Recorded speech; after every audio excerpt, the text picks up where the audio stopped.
Musée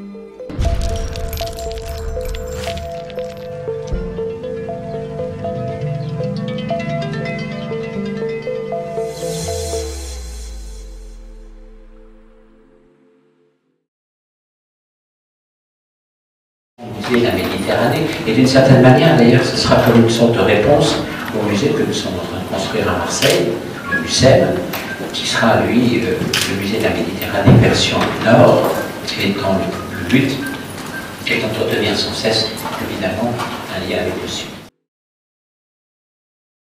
Un peu trop puissant le livre, mais je l'ai ressenti très très fort.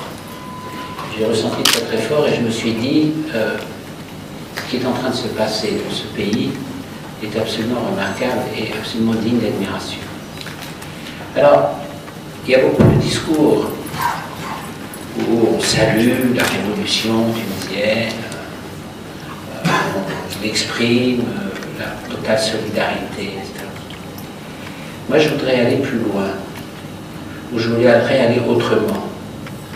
Moi, ce qui m'intéresse, c'est ce qui se passe, en vérité, depuis 4 mois. Et je vois évidemment ce qui se construit depuis 4 mois.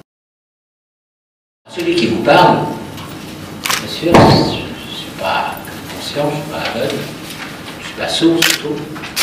Je sais que celui qui vous parle, il a suscité une déception. Et une déception forte, je le sais. Je le sais et j'en ai souffert. J'ai souffert d'infliger une déception à des gens que j'aime et à des gens que je respecte. Alors ce que je veux dire simplement, c'est que il faut quand même aussi rééquilibrer la balance. Moi, j'ai travaillé pendant 30 ans pour les Tunisiens.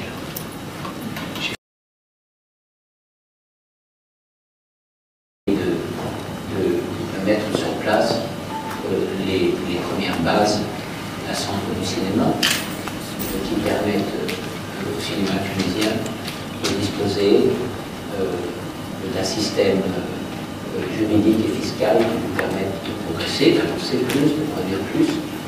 Maintenant qu'il est libéré des entraves de la censure, et que les systèmes des commissions d'attribution des subventions fonctionnent complètement. Pour ça, il y a un assez bon exemple qui est le Centre national du cinéma français. Ce n'est pas du tout dans la française de le dire, puisque finalement c'est un système qui a été copié dans le monde entier. Alors, il n'y a pas de cinéma sans salle de cinéma. J'ai passé des années à expliquer ici qu'il fallait faire des salles de cinéma et à m'apercevoir que personne ne m'écoutait. Là, j'ai le sentiment qu'on a avancé et qu'il y a la prise en compte du fait que pour que l'industrie du cinéma fonctionne, il faut qu'il y ait des salles. Donc, je vais susciter la venue d'un certain nombre d'investisseurs qui, conformément à la loi tunisienne et avec la répartition des parts prévues par la Tunisie, seraient susceptibles de créer des multiplexes que le cinéma appelle pour que l'industrie marche, pour qu'il y ait des billets, pour qu'il y ait des spectateurs. Vous savez qu'en France, le cinéma marche bien, pourquoi? Parce qu'il y a des spectateurs dans les salles. Et qu'on a eu 206 millions de spectateurs l'année dernière, des chiffres qu'on n'avait pas eu depuis 1966. Pourquoi? Parce qu'il y a des salles. J'ai le sentiment que j'ai abandonné les Tunisiens alors que j'ai toujours été si proche d'eux et que je pense que j'étais plus proche d'eux que beaucoup de gens qui venaient dans ce pays. Mais les bibliobus, ben voilà, on va les aider, on va leur donner des livres, on va s'en occuper avec le Centre national du livre, de manière à ce qu'ils aient des livres qu'ils puissent se présenter. De la même manière, il y a un réseau de librairies en Tunisie qui est relativement important avec des très bonnes librairies. Ces librairies ont souffert. Elles ont souffert pour toutes sortes de raisons. Le Centre national du livre va leur attribuer à chacune de ces librairies, qui correspondent aux librairies qui ont un label en France, parce que j'ai tout un plan pour la librairie en France, avec des librairies auxquelles on donne un label d'excellence, etc. Donc, toutes ces librairies vont avoir un apport en numéraire de 3 000 €, qui va leur permettre en tout cas de faire face à un certain nombre d'équipements, de rayonnage, voire l'achat d'un ordinateur, etc., qui va leur permettre un peu de rentrer un peu plus dans la manière de la modernité de leur fonction. totale à 360%, tout le monde va travailler ensemble, et à partir de ce moment-là, je pense qu'on va pouvoir véritablement faire des choses intéressantes. Un pays où il n'y a pas de chef d'État, où il n'y a pas d'hôtel de charme, où il n'y a pas de possibilité pour faire du trekking, un pays où on ne peut pas traverser le pays à cheval, alors qu'il y a des traditions de cheval absolument admirables en Tunisie, un pays où on ne peut pas se saisir de toutes les formes contemporaines de tourisme, qui est le tourisme découverte, qui est le lieu même où le tourisme et la culture se mêlent complètement. C'est un pays où le tourisme culturel est lettre mort.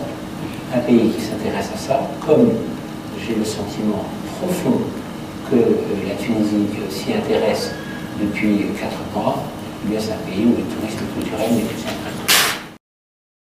On est parti du principe que nous allons essayer de l'accompagner avec le service public français sur un certain nombre d'expertises qui seront nécessaires pour organiser une meilleure couverture régionale, enfin tout un ensemble de points techniques avec lesquels je ne me remettrai pas, mais qui sont très importants et qui permettront précisément de mieux irradier des programmes à caractère régional dans les régions où il n'y en a pas. En France, on a FR3 où il y a une production régionale. La Tunisie mérite d'avoir aussi une télévision régionale. À GAFSA, on s'intéresse à tout ce qui se passe en Tunisie, on s'intéresse à tout ce qui se passe dans le monde, mais on a aussi envie de donner acte de la vie culturelle, de la vie du sport, de la vie quotidienne, de la vie sociale ou sociologique qui se déroule dans la région. La réunion d'aujourd'hui pour moi est émotionnelle et donc je préfère parler avec mon cœur plutôt que de faire un discours tout à fait établi. Je voudrais simplement dire encore une autre chose, c'est qu'il y a un sentiment de joie, il y a des sentiments d'inquiétude. Que va devenir l'avenir, comment ça va se passer. Il y a des sentiments de frustration, il y a des sentiments de manque, il y a des sentiments d'affrontement et tout ça. Mais au fond, il y a des sentiments de joie aussi. Personne n'a envie de revenir en arrière. Personne n'a envie de retrouver le passé.